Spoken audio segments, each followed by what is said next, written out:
Rocky ছেলেটা আসলে অনেক খারাপ, ওই সব বিষয়ে আমার সাথে পাকড়ামো করে, ঠিক আছে? না, রকি অনেক ভালো, স্কুলের মধ্যে টপার, ওই আমার প্রিয় বন্ধু, বেস্ট ফ্রেন্ড। আরে যতই হোক প্রিয় বন্ধু, ওই যদি কোথাও যাই না তাহলে বাইকে তো আমাকে নিতে চাই না। হে, তুমি কি মনে করছো ওই একলাই সবকিছু পাওয়া ভালো, আমরা ভালো না? আচ্ছা আচ্ছা, এই তোমরা তো নর্মাল আছো, কেউ নর্মাল লাইফে যাবা আমার সাথে? আমি যাবো আজকে সেই মজা হবে বন্ধু সর। আরে বন্ধু বাইকে চড়ি, চ আজকে সেই মজা হবে। না, তোকে নিয়ে যাবো না আজকে, তুই সরে যা এখান থেকে। ঠিক আছে বন্ধু, ঠিক আছে, স্টোরিটা চেক দিস আজকে তুই। আর না বন্ধু, থামো বন্ধু। রকি আশিক তো স্টোরি দিয়ে দিছে, ওটা কি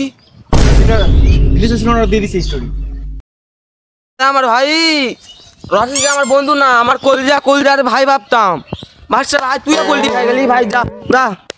অনেক ভাই, তোকে তো চিনা হয়ে গেছে, সামান্য বাইকের জন্য এরকম করলি।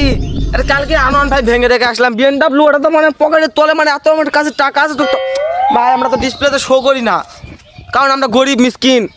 একটা গান আছে না, সবকে সিন সবকে বারো সিন।